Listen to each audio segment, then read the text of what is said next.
अस्सलामुअलैकुम। काला पुजारी एपिसोड 4। आसमान अभी तक अबर आलूद था। बारिश रुकी हुई थी। सीढ़ियों के बड़े बड़े पत्थरों के किनारों पर उगी हुई घास रात की मूसलाधार बारिश के बाद गीली हो रही थी। मेरा पांव पत्थर पर जमी हुई काई पर से फिसला तो मैंने एक झाड़ी को पकड़ लिया। झाड़ी में कांटे थे। हाथ डालने से वो लंबे लंबे कांटे मेरी हथेली पर लगे तो मुझे दर्द का एहसास हुआ। मैंने घबराकर अपनी हथेली को देखा। मेरी हथेली में जहां 2 कांटे लगे थे वहां से सुरख खून रिस रहा था। मैं एक पत्थर पर बैठ गया और अपनी हथेली में से रिसते हुए खून को गौर से देखने लगा। कांटों का जख्म अभी भी दर्द कर रहा था। मैंने हथेली का खून अपनी कमीज से साफ किया और सीढ़ियों के ऊपर वीरान मंदिर पर निगाह डाली। दिन की रोशनी में मंदिर एक आसेबी खंडर की तरह खामोश और साकित खड़ा था। मैं थोड़ी देर तक कुछ सोचता रहा, फिर वापस मंदिर की जानिब पलट पड़ा। लेकिन अभी मैं जीना चढ़कर ऊपर के पहलू वाले दरख्त के पास ही आया था कि एक बार फिर मुझे एक झटका लगा। सांप का बुत जिसे मैंने वहां रख दिया था वहां नहीं था। इधर उधर देखा, दरख्त की शाखों पर निगाह डाली, लेकिन सांप का मुजस्मा कहीं भी नहीं था। ये कैसे हो गया? अभी मैं यही सोच रहा था कि अचानक ही मंदिर के अंदर से उन्हीं घुंघरुओं की आवाज सुनाई दी। इस बार घुंघरुओं के साथ ढोलक की हल्की हल्की थाप भी गूंज रही थी। मैं फुर्ती से आगे बढ़ा और मंदिर में दाखिल हो गया। जिस अंधेरे वीरान कमरे में मैंने रात गुजारी थी वो उसी तरह वीरान और तारीक था। पुरस्रार घुंघरुओं और ढोलक की थाप की धीमी धीमी आवाज गूंज रही थी।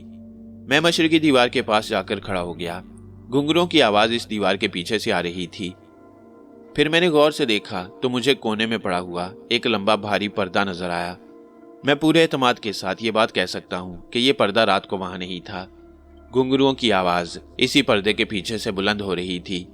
मैंने दांत कचकचाकर पर्दे को एक तरफ खिसका दिया और फिर एकदम चौंक पड़ा।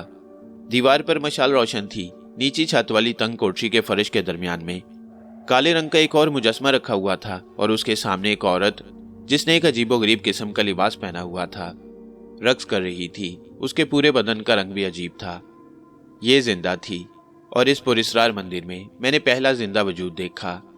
औरत बहुत ही पुरस्रार थी।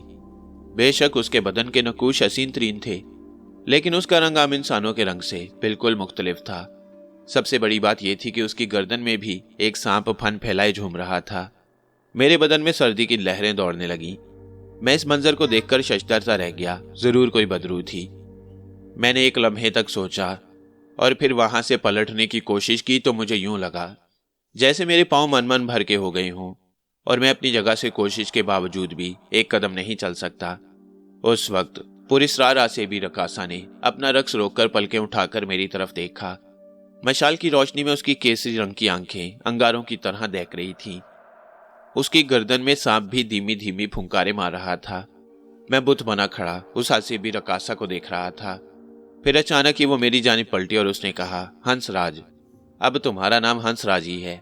मैं जानती हूँ कि तुम कौन हो और क्यों आए हो और मेरे बारे में क्या सोच रहे हो। मैं तुम्हें अपने बारे में सब कुछ बता दूंगी, लेकिन इसके लिए जल्दी ना करो तो फिर मुझे क्या करना चाहिए? ना जाने कहां से मेरे अंदर इतनी कुव्वत पैदा हो गई। वो गौर से मेरा चेहरा देखती रही और फिर बोली, क्या तुम मेरे साथ आना पसंद करोगे? कहाँ जाना चाहती हो ये अभी नहीं बताऊंगी, लेकिन तुम्हें मेरे साथ आना होगा जबरदस्ती। मैंने हिम्मत करके सवाल किया। चाहती तो यही हूं कि जबरदस्ती ना करूं, लेकिन अगर तुमने मेरे साथ चलने में कोई पसोपेश की तो फिर मुझे जबरदस्ती भी करनी पड़ेगी। मैंने एक लम्हे के लिए सोचा। रकासा मुझे घूर रही थी। मैंने फैसला किया कि मुझे कम से कम सूरत हाल मालूम करने के लिए उसके साथ आगे बढ़ना चाहिए। मुझे ऐसा लगा जैसे उसने मेरे अंदर की बात समझ ली हो। वो वापस मुड़ी और मैं उसके पीछे पीछे चल पड़ा। इस कमरे से निकलने के बाद वो थोड़ी देर तक मंदिर के टूटे फूटे हिस्से से गुजरती रही, फिर एक कोठरी के अंधेरे कोने में रुक गई। यहाँ एक तारीक रास्ता जमीन के अंदर जाता था। सीढ़ियां बनी हुई थीं। हम इस रास्ते से नीचे उतरने लगे। वह छन छन करती हुई आगे बढ़ रही थी। जीने से नीचे उतरे तो एक तरफ से रोशनी आ रही थी। रोशनी जिस जगह से आ रही थी वहां एक गार का धाना भी नजर आ रहा था। गार में एक जगह दीवार पर मशाल जल रही थी। आगे एक खुली जगह आ गई जहां 2 मशालें रोशन थीं और उनकी रोशनी में जो कुछ देखा इंतहाई सनसनीखेज था। गार के बीचों बीच एक मरगशाला बिछी हुई थी और उस पर एक इंतहाई मकरू सूरत का आदमी आलती पालती मारे बैठा हुआ था। उसके सामने वही सांप का मुजस्मा था। खौफनाक औरत ने मुझे आगे खींचा और बोली, मैं बलिदान ले आई हूं महाराज। उसके इन अल्फाज पर खौफनाक आंखों वाले ने मुझे घूर कर देखा और सांप के मुजस्मे को फिजा में बुलंद करके बोला, जय संपूर्णा, जय परान भगवंता। और उसी वक्त सांप के मुजस्मे की सी आंखों में से रोशनी की किरणें निकलकर औरत पर पड़ी और औरत एकदम हंस पड़ी। ये सब कुछ अक्ल और दानिश से परे मालूम होता था। औरत रक्स करती रही और फिर एक दीवार की जानिब बढ़ गई। मैंने देखा कि वह दीवार में इस तरह गायब हो गई कि उसका नामो निशान भी न रहा। मर्गछाला पर बैठा हुआ शख्स अपनी जगह से उठ खड़ा हुआ। उसने अपना चेहरा गार की छत की तरफ किया और उसके हलक से एक लर्जा देने वाली चीख की आवाज निकली। उसने दोबारा चीख मारी और दरवाजे की तारीकी में से 2 लड़कियां नमूदार हुईं। उन्होंने अपने जिस्मों पर सांप लपेटे हुए थे। उन्हें देखकर बड़ी अजीब सी कैफियत हो रही थी। खौफनाक सूरत वाला आदमी आगे बढ़ा और उसने उन लड़कियों के बाल पकड़ लिए और फिर उन्हें भेड़ बकरियों की तरह घसीटने लगा। मेरी तरफ रुख करके बोला, चले आओ। ना जाने क्या हुआ कि मेरे कदम खुद ब खुद उसके पीछे हट गए। सामने के तंग दरवाजे में पत्थर की 3 सीढ़ियां उतरकर एक अजीबोगरीब गार आ गया। उसकी पथरीली छत ऊंची थी और थोड़े फासले पर दीवार में बने हुए स्यासतून में मशालें लगी हुई थी। उनकी रोशनी में मुझे गार की दीवारों पर दोनों तरफ हैरत अंगेज मूर्तियां नजर आईं। ये मूर्तियां और बुत दीवार के पत्थर खोदकर बनाई गई थीं। मैं इनके दरमियान आहिस्ता आहिस्ता कदम बढ़ाता हुआ चल रहा था। फिजा में लोबान की तेज बू रची हुई थी। सीढ़ियां उतरकर इसी किस्म का एक और गार आना शुरू हो गया। उस गार की दीवारों पर भी बुत और उनके भयानक मंजर बने हुए थे। इसके बाद हम तीसरे गार में दाखिल हो गए और उस गार की छत ज्यादा ऊंची नहीं थी। मैं जैसे एक डरावने ख्वाब के अंदर सफर कर रहा था। सांपों वाली लड़कियां मुझे तीसरे गार के उस खुफिया मुकाम पर ले गईं, जहां मुझे एक गोल दीवारों वाली कोठरी में बंद कर दिया गया और इसके बाद वो वापस चली गईं और मैं अकेला रह गया। मेरी निगाहें चारों तरफ भटक रही थी। मैंने देखा कि एक चिराग दीवार के ताक में जल रहा है। कोठरी की दीवार में एक जगह चौकोर सुराख बना हुआ था। उसके अंदर तंग सी जगह थी जहां मिट्टी के बर्तन में पानी रखा हुआ था। यह शायद मुंह हाथ धोने के लिए था। एक नाली गंदे पानी की निकासी के लिए बाहर जाती थी। मैं हैरानी से ये सब कुछ देख रहा था। इन लोगों ने मुझे अपने मंसूबे के तहत यहाँ भेजा था। यह सब कुछ बड़ा अजीब लग रहा था। मेरी समझ में नहीं आ रहा था कि अब इसके बाद क्या होगा। कुछ ही देर गुजरी थी कि एक हल्की सी गिड़गिड़ाहट के साथ दीवार में एक जगह तंग सा दरवाजा नमूदार हो गया और एक औरत अंदर दाखिल हो गई। उसके हाथ में एक थाली थी। थाली एक जगह जमीन पर रखकर उसने कहा कि मैं इस थाली को उठा लूं। मैं सोच ही रहा था कि उसकी हदायत पर अमल करूं या ना करूं। फिर मैंने थाली में देखा, उसमें उबले हुए चावल और जर्द रंग के केले पड़े हुए थे। तब मुझे एहसास हुआ कि मैं तो शदीद भूखा हूं और जब भूख एक हद से गुजर जाए तो हर चीज जायज होती है। वहां जो कुछ भी था मैंने उसे खा लिया। बहुत सुकून महसूस हुआ। भूख भी क्या चीज होती है, इंसान अपनी असलियत ही भूल जाता है। पेट भर गया तो मेरा दिमाग भी सही तरीके से काम करने लगा। अचानक ही मुझे ख्याल आया तो मैंने जोर जोर से कहा, काली, तूने अपने मकसद के लिए मेरी जिंदगी को जख्म बना दिया है। मैं जिन मुसीबतों में गिरफ्तार हूं सिर्फ तेरी वजह से, और तू खामोशी से मेरी मुश्किलों को देख रही है। फिर क्या फायदा तेरे चक्कर में रहने का। बेहतर तो यह है कि मैं खुद रूप गजनाली को सारी तफसीलात बता दूं और उससे कहूं कि काली ने मुझे तेरे पास कोई नुकसान पहुंचाने के लिए भेजा है। अचानक ही कुछ हुआ। एक तेज रोशनी उस गार में फैल गई जहां मैं उस वक्त मौजूद था और फिर मैंने काली को देखा। वो अपने मखसूस अंदाज में चलती हुई मेरे सामने आ गई और फिर उसने बड़े गौर से मुझे देखा और फिर मुस्कुरा दी। घबरा गए। इसका मकसद है कि तुम यहाँ आ सकती थी और तूने जानबूझकर इन मुश्किलात में गिरफ्तार किया। पागल मत बनो हंसराज। तुम जितनी तकलीफें उठा रहे हो ना, ये कुछ भी नहीं होंगी उस शक्ति के आगे जो तुम्हें मिलने वाली है। ये मुश्किलों तो तुम्हारी तकदीर में लिखी हुई थी। अब क्या चाहते हो ये भी मैं ही तुझे बताऊं। मैंने कहा, ये लोग गलत फहमी का शिकार हो गए हैं। इन्होंने तुम्हें एक गलत रास्ते पर डाल दिया है, लेकिन खैर कोई बात नहीं। चलो आओ मेरे पीछे पीछे चले आओ, उसने कहा और वापसी के लिए मुड़ गई। मैं चंद लम्हे सोचता रहा। इसके बाद मैं काली के पीछे पीछे चल पड़ा। जो कुछ मैंने देखा वो मेरे लिए नाकाबिल यकीन था, लेकिन जो कुछ था निगाहों के सामने था वो हर दीवार से गुजरती चली जा रही थी, जैसे उसके रास्ते में कोई रुकावट ना हो। वो चलती रही और मैं उसके पीछे पीछे चलता रहा। इस तरह हम कोठरी से बाहर आ गए। अब कोई मशाल नहीं जल रही थी।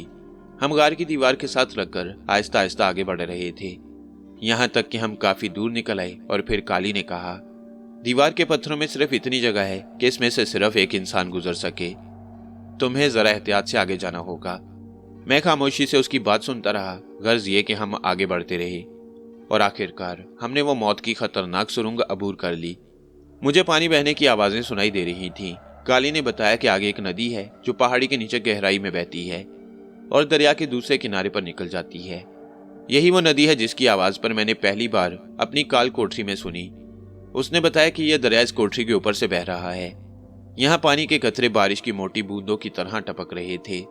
हम अंधेरे ही में ये दलदली सुरंग अबूर करते हुए जमीन के नीचे नीचे बहने वाली एक जगह पर आ गए। अंधेरा होने की वजह से पानी नजर नहीं आ रहा था। यहाँ से आगे बढ़े तो एक खुली जगह नजर आने लगी।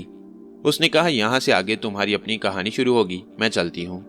तुम कह रहे थे ना कि मैंने तुम्हें मुश्किल में फंसा दिया। अब तुम किसी मुश्किल का शिकार नहीं, यहाँ इंतजार करो।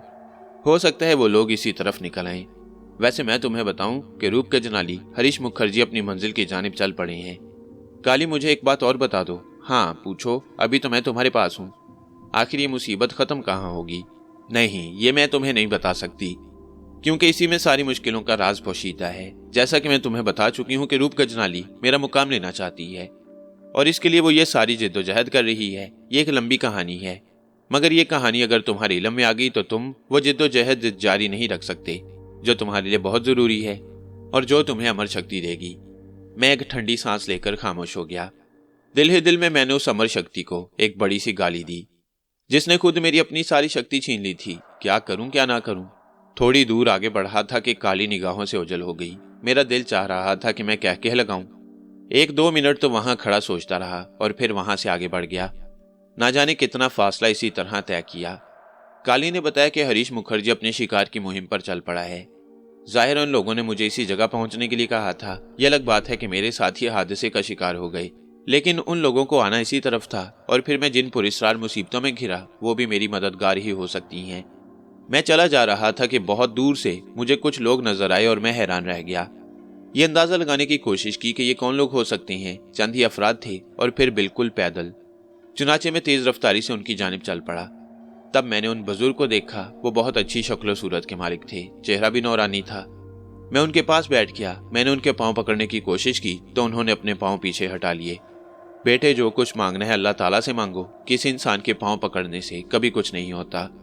आपने ठीक फरमाया, लेकिन मैं बड़ी मुश्किलों का शिकार हूँ। मैं जानता हूँ बेटे कि तुम किन मुश्किलों का शिकार हो, लेकिन तुमने एक बड़ी अनमोल चीज खो दी है। वो चीज बार बार नहीं मिलती।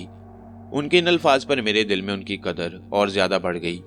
बाबा साहेब, अगर आप मेरे बारे में जानते हैं तो खुदारा मेरी मदद कीजिए और मेरी खोई हुई जिंदगी मुझे वापस दिला दी जाए। बुजुर्ग गर्दन झुकाकर गहरी सोच में डूब गए। फिर उन्होंने मेरी तरफ देखा और आहिस्ता से बोले, बेटा, अगर यह हमारे इख्तियार में होता तो हम तुम्हें तुम्हारी खोई हुई कुव्वत बहाल कराकर यहाँ से रवाना करते, लेकिन तुम ऐसी मुसीबतों में फंस गए हो कि हमारे बस में नहीं रहा ये सब कुछ। तुम तिलिस्म का शिकार हो और तुम्हारे ऊपर ना जाने कौन कौन सी गंदी रूहों ने साया किया हुआ है। तो फिर मुझे एक बात बताइए मोहतरम बुजुर्ग, मैं नादानिस्तगी में इस गंदगी में फंसा हूँ। क्या सारी जिंदगी मैं इसी में फंसा रहूंगा? नहीं बेटे, नाउमीदी गुनाह है। दुनिया में कोई जादू ऐसा नहीं जिसका कोई तोड़ नहीं। तुम्हारे ऊपर जो मुसीबतें नाजिल हुई हैं उनका तोड़ मौजूद है, मगर वो हमारे पास नहीं है। अलबत्ता हम तुम्हारे लिए कुछ कर सकती हैं। यहाँ से सीधे जाओ। बहुत फासला तय कर लोगे तो तुम्हें एक बहता हुआ दरिया मिलेगा। दरिया के पुराने घाट पर दरिया की तरफ चट्टानों में एक अनोखा गार है। गार में एक अनोखी ताकत है। उसमें एक जट्टाधारी साधु जो पूरनमाशी की रात को इधर आता है और गुफा के बाहर चट्टान के चबूतरे पर बैठकर इबादत करता है, उसके पास जाओ। इबादत से फारिग हो जाए तो उससे कहना, महाराज, एक गरीबुल वतन ने आपको सलाम भेजा है। बस इतना कह देना काफी होगा। हो सकता है वो तुम्हारी मदद करे। बस इससे आगे ना मुझसे कुछ पूछना और ना मैं बता सकता हूँ। यहाँ से बाएं सिमत आगे बढ़ो और चलते चले जाओ। यहाँ से काली और रूप गजनाली और बाकी उन तमाम लोगों के मंसूबे की नफी होती थी जिन्होंने मुझ पर अपना असर कायम कर रखा था। ना जाने कितना वक्त गुजरा, मैं इसी सिमत सफर करता रहा। रात को किसी जगह पड़े पड़े गुजार देता। दरख्तों पर किसी जगह जो फल वगैरह नजर आते तो उन्हें खा लेता, वरना भूखा ही आगे का सफर करता। यहाँ तक कि वो दरिया जिसकी मुझे तफसील बताई गई थी मेरे सामने आ गया। मैं सुबह दरिया के किनारे किनारे पुराने घाट पर पहुंचा तो दूर ऊपर पहाड़ की चट्टान पर मुझे एक गार नजर आया। अब मुझे पूरनमाशी की रात का इंतजार करना था। आखिरकार पूरनमाशी की रात आ गई। जब चांद का दूसरा पहर हुआ तो मैं चिरागों की रोशनी में बढ़ता हुआ दरिया के किनारे आ गया। चांदनी हर तरफ फैली हुई थी। हवाओं में तरह तरह के फूलों की महक रची हुई थी। दरिया की सतह चांदनी में दूधिया हो रही थी। आखिरकार मैं पुराने पहाड़ पर पहुंच गया और पहाड़ी की चढ़ाई चढ़ने लगा। चांदनी रात में साफ नजर आ रहा था। चढ़ाई दुश्वार गुजार थी, लेकिन बिल आखिर मैं उस चट्टान के पहलू में पहुंच गया जहां मुझे साधु नजर आ रहा था। वो सामने चट्टान से बाहर निकले हुए चबूतरे पर बैठा हुआ था। मैं एक तरफ बैठ गया। साधु इबादत कर रहा था। आधी रात के बाद जाकर साधु के बदन में हरकत पैदा हुई। उसने दोनों हाथ जोड़कर आसमान की तरफ चेहरा उठाया और फिर कुछ पढ़ते हुए गंभीर आवाज में बोला, कौन हो तुम और यहाँ क्या लेने आए हो? मैं जल्दी से आगे बढ़ गया और फिर उस बुजुर्ग का पैगाम उसे दिया। साधु के जिस्म पर एक लंगोट, दाढ़ी और सर के बाल बड़े हुए थे।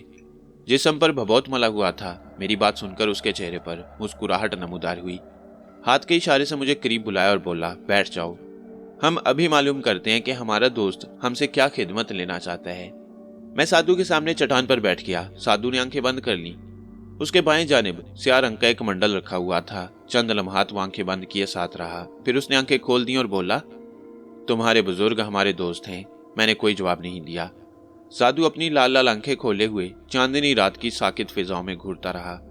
फिर कुछ वक्त गुजर गया और उसने अपने पास रखे हुए मंडल से एक कील और कुछ पत्थर निकालकर मुझे दिया और कहा, ये चीजें अपने पास रखो। यहां से आगे बढ़ोगे तो 7 कोस के फासले पर तुम्हें एक पहाड़ी गांव नजर आएगा। उस गांव के बाहर एक शमशान भूमि है जहां हिंदू लोग अपने मुर्दों को जलाते हैं। तुम वहां छुपकर बैठ जाना। जब वो लोग वहां किसी मुर्दे को जलाने के लिए आए तो तुम आग के आगे ये कर देना और उस मुर्दे की शक्ल को देखना। अगर उस मुर्दे की शक्ल में तुम्हें कोई जानवर नजर आए तो तुम उसके जलने का इंतजार करना। जब मुर्दे के रिश्तेदार उसकी चिता को जलाकर चले जाएं तो उसके पांव की तरफ आकर ये एक कील ठोंक देना। उस वक्त बहुत सी बलाएं तुम्हें डराने के लिए नमूदार होंगी, मगर डरना नहीं। वो तुम्हारे करीब नहीं आ सकेंगी। अगर तुम डर गए तो याद रखो, जिंदा नहीं बचोगे।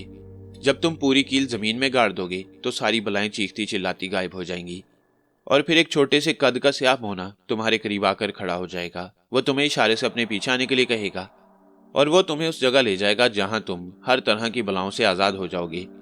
यही करना है तुम्हें। इसके बाद साधु ने आंखें बंद कर ली और अपने ज्ञान ध्यान में मशगूल हो गया।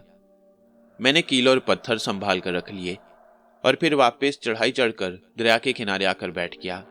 न जाने क्यों मेरे दिल को इस बात का यकीन होता जा रहा था कि साधु ने जो कुछ कहा है वो मेरे काम आएगा। हो सकता है कि मैं काली ही नहीं बल्कि रूप गजनाली के सिहर से भी आजाद हो जाऊं। मैं कोशिशों में मसरूफ रहा और फिर उस जगह पहुंच गया जिसकी मुझे निशानदेही की गई थी। ये एक छोटा सा देहात था जहां कच्चे पक्के मकानात बने हुए थे। गांव के बाहर एक जगह पत्थर की चारदीवारी थी। यहाँ कुछ हिंदू लोग एक जगह चबूतरे पर बिखरी हुई राख में से हड्डियों की धूल निकाल निकाल कर पीतल की गागर में डाल रहे थे। मैं समझ गया कि रात को यहाँ कोई मुर्दा जलाया गया है। उसे मैं नहीं देख सका था। अब मैं किसी दूसरे मुर्दे की अर्थी का इंतजार करने लगा। दोपहर के बाद कुछ लोग मातम करते हुए एक अर्थी को लेकर शमशान भूमि में दाखिल हुए। चबूतरे पर लकड़ियां इकट्ठी करके मुर्दे की अर्थी को लाश समेत उस पर रख दिया गया। मैं एक तरफ खड़े होकर वो नजारा करने लगा और मुर्दे की शक्ल की तरफ देखा। मुर्दे की शक्ल में कोई फर्क नहीं आया, वो इंसानी शक्ल ही थी। इस तरह मैंने शमशान भूमि में 4 दिन गुजार दिए। 5वें रोज एक अर्थी आई। चिता पहले तैयार थी। ये एक अमीर हिंदू की लाश थी। रिश्तेदार घी और चंदन मिलाए थे। मैंने मौका पाकर उस मुर्दे के चेहरे को देखा तो हैरत से मेरी आंखें खुली की खुली रह गईं। उस मुर्दे की शक्ल इंसान की बजाय लोमड़ी की बनी हुई थी। और फिर जब मैंने दोबारा उसे देखा तो अर्थी पर मुर्दा लेटा हुआ था। इसका मतलब है कि ये मेरी मतलूबा चीज है। फिर मैं दरख्त के नीचे बैठ गया। अर्थी चिता पर रख दी गई। साथ आए हुए लोग अश्लोक पढ़ रहे थे। फिर अर्थी को उसके रिश्तेदारों ने आग दिखा दी। खालिस घी ने आनन फानन आग पकड़ ली और चिता धड़ाधड़ जलने लगी। जब चिता अंगारों का ढेर बन गई तो शाम के साए आसमान पर उतरना शुरू हो गए। मैयत के अजीजों कारिब ठंडी चिता से फूल चुनने के बाद रोते हुए वापस चले गए। जब शमशान भूमि में सन्नाटा छा गया तो मैं दरख्तों से निकलकर चिता की तरफ बढ़ा। चबूतरे पर चिता के अंगारे दहक रहे थे और उनमें से तपिश उभर रही थी। मेरे हाथ में लोहे की कील और दूसरे हाथ में एक पत्थर था। मैं चिता के पांव की तरफ होकर जमीन पर बैठ गया। कील की नोक जमीन पर रखी और उस पर पहले ही जरब लगाई थी कि जमीन एक भयानक चीख से लरज उठी। पत्थर मेरे हाथ से छूट गया और मैं मारे दहशत के सिमट गया। मुझे साधु की बात याद आई। उसने कहा था कि अगर तुम डर गए तो जान से हाथ धोने पड़ेंगे। कील थोड़ी सी ठुक चुकी थी। चीखों की आवाज मुसलसल आने लगी। मैंने दूसरी जरब लगाई तो चीखों की आवाज में शिद्दत आ गई और वहां भयानक चीखों का कोहराम मच गया। मैंने पीछे जरब लगाई तो चिता के अंगारों में से हैबतनाक ड्राउने पैकर निकल निकल कर मेरे इर्द गिर्द गर्दिश करने लगे। उनके हाथों में लंबे लंबे त्रिशूल थे। और वो उन्हें मेरी तरफ बढ़ा रहे थे। यूं लग रहा था जैसे उनसे मुझे मार डालना चाहते हों। उनके चेहरे अंगारों की तरह लाल और जुबानें शोलों की तरह लहरा रही थीं। खौफ से मेरी जान निकल गई, लेकिन मैं जोर जोर से ज़रबें लगाए जा रहा था। कमबख्त जमीन सख्त थी और कील आहिस्ता आहिस्ता जमीन में धंस रही थी। जब कील जमीन के बराबर हो गई तो अचानक वो सारी आवाजें खामोश हो गईं और इतना हैबतनाक सन्नाटा छा गया कि सांसों की आवाजों तक सुनाई दी। फिर मुझे अपने अकब में सरसराहट सुनाई दी और मैंने एकदम गर्दन घुमाकर देखा, लेकिन जो कुछ मेरी निगाहों के सामने आया उसने मुझे साकित कर दिया। मेरे पीछे काली खड़ी हुई थी। उसने दोनों हाथ कमर पर रखे हुए थे और उसकी आंखें आग बरसा रही थी। वो मुझे देखती रही, फिर नफरत से होंठ सिकोड़ कर बोली, गद्दारी की है मुझसे तुमने हंसराज, गद्दारी की है। मैं तो तुम्हें इतना कुछ समझा चुकी थी। क्या समझती हो तुम? क्या इस संसार में मुझसे बड़ा जादूगर और कोई है? तुमने जो कोशिशें की उनसे कम से कम मुझे अंदाजा हो गया कि तुम दिल से मेरे साथ नहीं हो, जबकि मैंने तुम्हें अमर शक्ति देने का वादा किया है। और जब तुम्हें अमर शक्ति मिल गई तो तुम सोच भी नहीं सकते कि तुम्हें क्या मिल जाएगा। भाड़ में जाए तुम्हारी अमर शक्ति और भाड़ में जाओ तुम। मैं एक मुसलमान का बेटा हूँ और मुसलमान ही रहना चाहता हूँ। देखो, मुझे तुमसे हमदर्दी भी है, मोहब्बत तो नहीं कह सकती, इसलिए कि मेरे सीने में वो दिल ही नहीं जिसमें किसी के लिए मोहब्बत हो। लेकिन ये तो मैं तुम्हें बता ही देती हूँ कि मेरे जाल से निकलना तुम्हारे लिए आसान नहीं होगा। जो कोशिशें कर रहे हो उनसे तुम्हें कामयाबी मिलना नामुमकिन है, समझ लो, बल्कि नामुमकिन। तुम्हें कुछ नहीं मिलेगा इस गद्दारी से, समझे? कुछ भी नहीं। काली की आवाज में जैसे सांप फुंकार रहे थे। देखो, मैं तुम्हें बता चुका हूं कि मैं एक मुसलमान का बेटा हूं। बेशक मुझसे मेरा ईमान छीना जा चुका है, लेकिन मेरे दिल में आज भी यह हसरत है कि जिस तरह भी बन पड़े मुझे मेरा दीन धर्म वापस मिल जाए। जवाब में काली का कहकहा फिजा में गूंज उठा। उसने कहा, और मैं इस संसार में ना जाने कब से जगह बनाए हुए हूं, जिस पर मेरा हाथ पड़ जाए उसे मेरा दास बनना ही पड़ता है। बेशक तुम्हारे जरिए रूप गजनाली को नाकाम बनाना चाहती थी, लेकिन अब जब तुम काली को आजमाने पर तुले हुए हो तो जाओ, काली को भी आजमा लो और अपने आप को भी। उसने कहा और अचानक ही वो गायब हो गई। मेरा खून खोल रहा था। ये बात मैं अच्छी तरह जानता था कि मैं एक मुश्किल में फंस चुका हूँ, लेकिन मेरे दिल में एक और ख्याल भी था, वो ये कि जो इंसान अपनी खुशी से अपना दीन धर्म नहीं छोड़ता और काली कुव्वतें उसे अपने जाल में जकड़ कर उससे उसका ईमान छीन लेती हैं, तब भी कहीं ना कहीं से उसकी मदद होती है और आखिरकार वो अपनी मंजिल पा जाता है। हाँ, वो शख्स जो जानबूझकर काले इल्म से मुतासिर होकर धन दौलत हासिल करने के लिए खुद अपना ईमान बेचता है, उसे फिर आसानी से उसका ईमान वापस नहीं मिलता। और मैं उन्हीं में से था। मेरी तो पाक रूहों से दोस्ती थी जो हर जगह मेरी मदद करती थी, लेकिन मुझ पर कुछ ऐसा गलबा हुआ कि मैं आज तक मुश्किल में गिरफ्तार था। एक अंदाजा मुझे हो चुका था कि बुजुर्ग ने मुझे जिस साधु के पास भेजा है वो साधु काली का मुकाबला नहीं कर सका और नाकाम रहा है, और अब मैं लावारिस हूँ। समझ में नहीं आता कि क्या करूं। मैं साउथ भान के इलाके में था। बेला ख्योन तक जाने का रास्ता मेरे सामने था, लेकिन यहाँ आकर मैं भटक गया और समझ नहीं आ रहा था कि अब क्या करूं। यहाँ से तो चलना ही था। इन इलाकों के बारे में मुझे कोई अंदाजा नहीं था। अलबत्ता मैं ये देख रहा था कि ये बुद्ध मत के मानने वालों का इलाका है। तराइयों में बहुत सारे पगोए और खानकाहें बनी हुई थीं, जिन्हें मैंने यहाँ तक के सफर के दौरान देखा। रूप गजनालिया हरीश मुखर्जी ने मुझे एक पुरस्कार सफर के लिए रवाना किया और अपने 4 आदमियों के साथ यहाँ भेज दिया, लेकिन अब उनमें से कोई भी नहीं था। अब तो जो कुछ भी करना था मुझे ही करना था, और अब तक मेरे साथ जो वाकयात पेश आए वो बड़े ही सनसनीखेज थे। मैं वहां से चल पड़ा। किसी मंजिल का तयन नहीं था, बस चला जा रहा था। यहाँ तक कि एक जगह बुलंदी पर से मुझे ढलान नजर आई। उन ढलानों में कच्चे पक्के मकानात बने हुए थे। जिन रास्तों से मैं गुजर कर आया था वो जंगली रास्ते थे और दरख्तों और घास वगैरह के सिवा मुझे कुछ भी नजर नहीं आया। इसके अलावा कभी कभी कुछ ऐसा एहसास होता जैसे यहाँ दरिंदे हों। 1-2 जगह यहाँ जानवरों के सर भी नजर आई। कहीं ऐसे सूखे हुए पिंजर पड़े हुए थे जिनके बारे में सही तौर पर अंदाजा नहीं हो सकता था कि ये इंसानी हड्डियों के पिंजर है या कुछ और। बस्ती यहाँ से काफी दूर थी और उन ढलानों पर भी जंगल ही बिखरे हुए थे। मैंने कुछ लम्हों के लिए सोचा और इसके बाद कदम उन ढलानों के जंगल की तरफ बढ़ा दिए, लेकिन ढलानों के आखिरी सिरे पर मुझे कुछ नजर आया। ये इंसानी जिस्म की तहरीक थी। जंगल सरसब्ज और हरी भरी शादाब वादियों से गुजर रहे थे। जो कुछ मुझे नजर आया मैंने उसी की तरफ कदम बढ़ा दिए और मेरा अंदाजा बिल्कुल सही निकला। वो एक इंसान ही था, लेकिन उसके करीब जो कुछ भी था उसे देखकर मैं बुरी तरह नर्वस हो गया। ये आधी इंसानी लाश थी, बाकी आधा बदन गायब था, और जो शख्स वहां मुतहर्रिक था वो लंबे चौड़े बदन का सांवली रंगत का एक आदमी था। वो उस लाश के करीब पूरी तरह अफसुर्दा बैठा था। मेरे कदमों की आहट पर वो चौंक पड़ा और इसके बाद उसने मुझे ताज्जुब से देखा और बोला, किधर से आ रहे हो बाबूजी? उस तरफ से। अकेले हो? हाँ। तुम्हारे पास तो बंदूक वगैरह भी नहीं, शिकारी हो क्या? हाँ। और बगैर बंदूक के इधर घुस आए हो और अब तक जिंदा हो? क्या यहाँ दरिंदे हैं? इतना भी नहीं मालूम तुम्हें? ये तो दरिंदों का मस्कन है बाबूजी। तुम कौन हो? हरीलाल। हरीलाल, ये लाश किसकी है? मेरे मालिक जयराम की। क्या हुआ इसे? देख नहीं रहे क्या हुआ इसे? शेर इसका आधा बदन खा गया है। अरे अरे, मगर तुम? हम बस्ती जा रहे थे बाबूजी।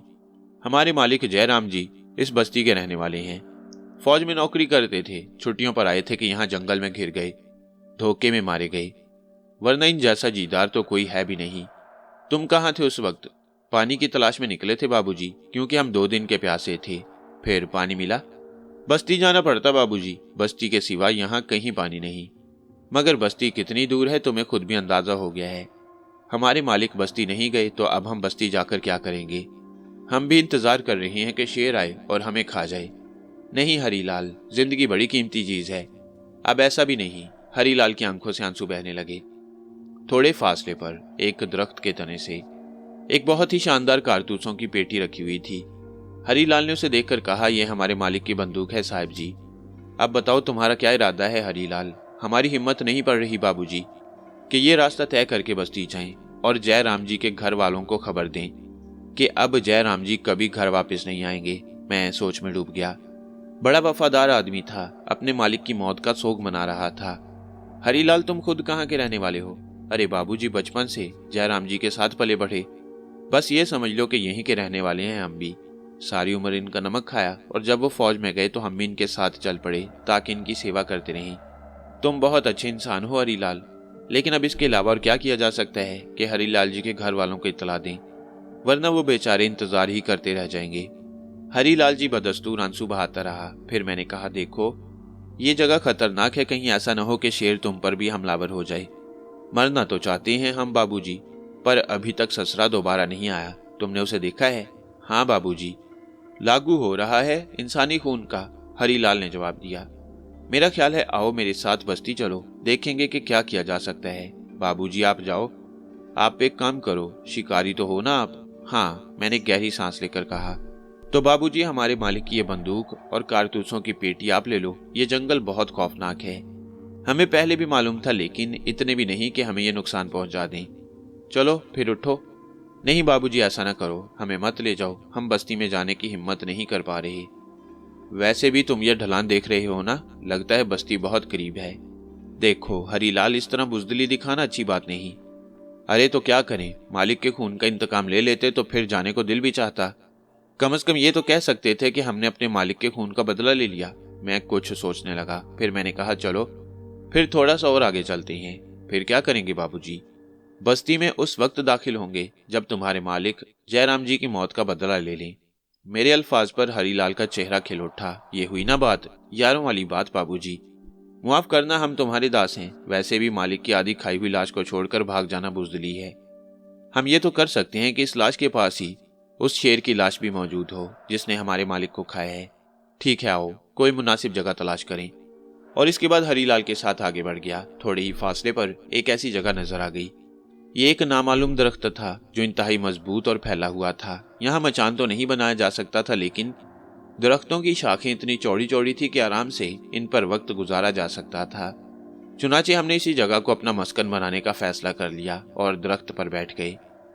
वक्त गुजरता रहा, यहाँ तक कि सूरज गुरूब हो गया। हरीलाल सोचों में डूबा था। मैं भी तरह तरह के ख्यालों में गुम था। जरा सी आहट होती तो मेरे जिस्म में सनसनी की लहर दौड़ जाती। हकीकत यह है कि मैं जिंदगी के एक अनोखे दौर से गुजर रहा था। मेरे अपने गिर्द बेशुमार दुश्मन फैले हुए थे। अभी ज्यादा वक्त नहीं हुआ था कि अचानक ही गीदड़ों की आवाजों ने आसमान सर पर उठा लिया। यक सन्नाटा छा गया, जैसे तमाम कायनात को सांप ने डस लिया हो। 10-12 सांभर दौड़ते हुए आए और हमारे उस दरख्त के करीब ही चौकड़ियां भरते हुए गायब हो गए। यह अंदाजा मुझे तो हो गया था कि शेर आ रहा है। हरीलाल ने सरगोशी में कहा, बाबूजी पहला फायर मुझे करने दें। मैंने कोई जवाब नहीं दिया। अचानक सन्नाटे में हड्डियां चिटकने की आवाजें सुनाई देने लगी। फिर एकदम टॉर्च रोशन हुई और हरीलाल की राइफल ने शोला उगल दिया। गोली शेर की पेशानी तोड़ती हुई दूर निकल गई। शेर जयराम जी की लाश के अगले हिस्से पर गिरा। फिर एकदम से अपनी जगह से उठा और उसने बड़ी ऊंची छलांग लगाई। यह हकीकत है कि वो हमसे चंद ही फुट नीचे रह गया। वो दरख्त से टकराया और नीचे गिर गया और उसी वक्त हरीलाल ने दोबारा फायर किया और गोली गर्दन में सुराख करती हुई बाहर निकल गई। शेर फिर कूदा और फिर वहीं थोड़ा सा तड़प कर ठंडा हो गया। मुझे अंदाजा हो गया था कि हरीलाल गजब का निशानेबाज है।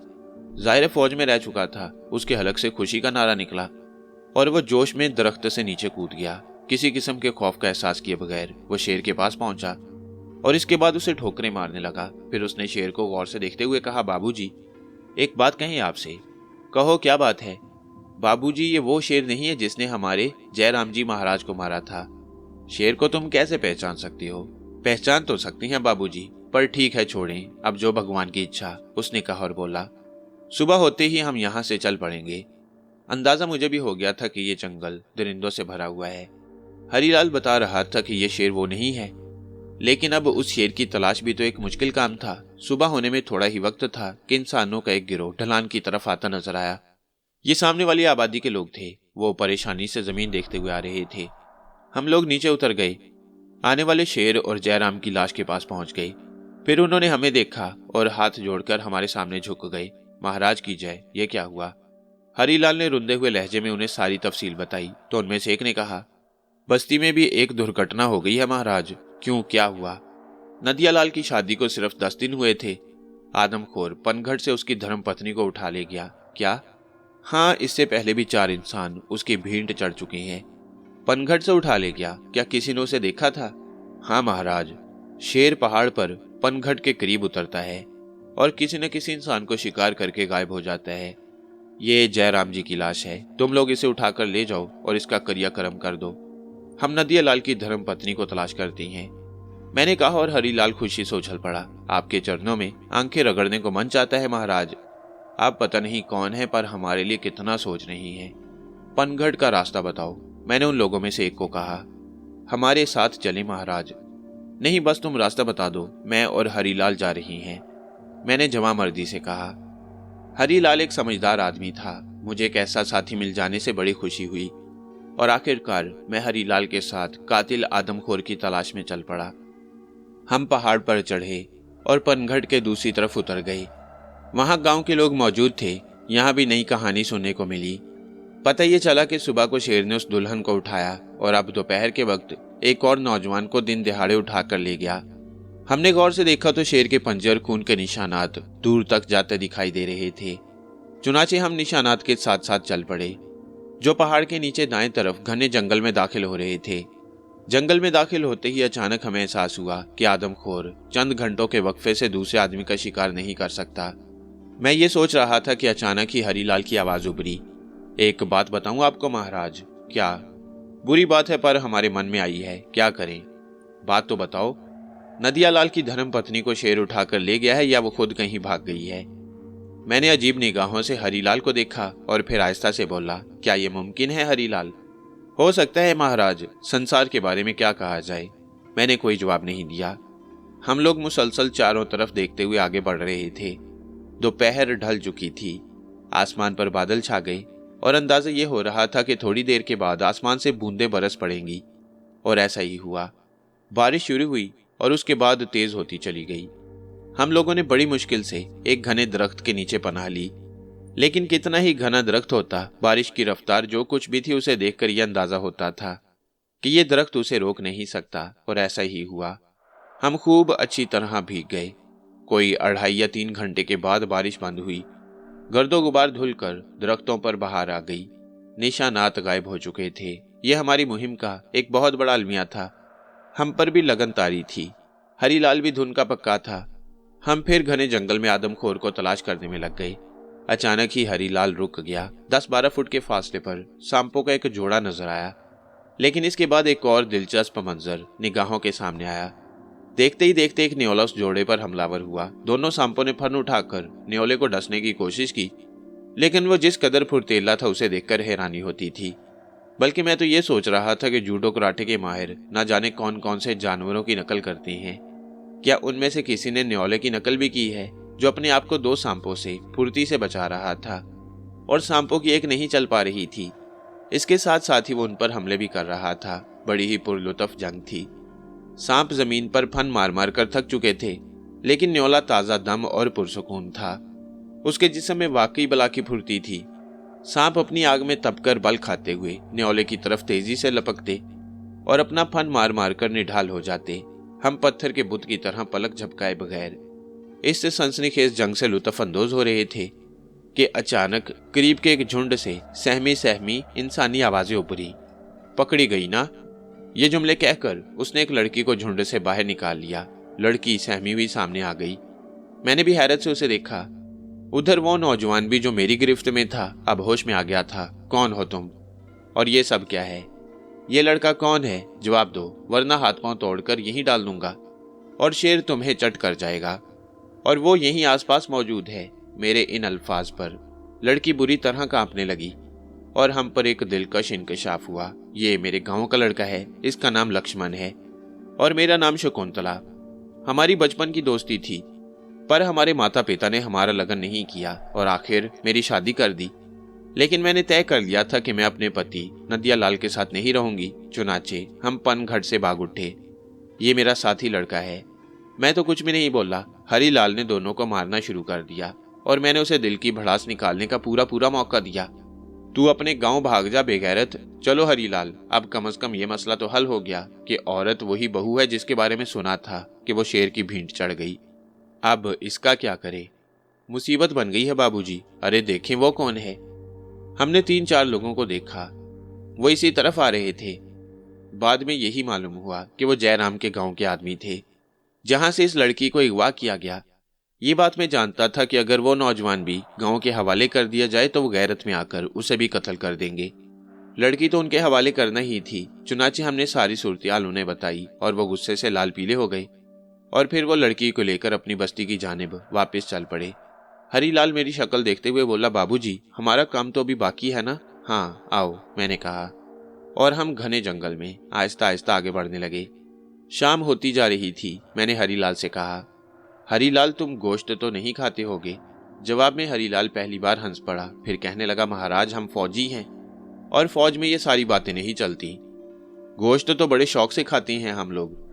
मेरा मतलब है हमारे महाराज जयराम जी भी चोरी छुपे खूब गोश्त खाया करते थे और कहते थे कि यार हरीलाल के जो मजा इस खुराक में है किसी और चीज में नहीं। अरे वाह, जिंदाबाद। तब तो फिर तैयारी करो, हमें शिकार करना होगा, मैंने कहा और हरीलाल एक अच्छे साथी की तरह फौरन तैयार हो गया।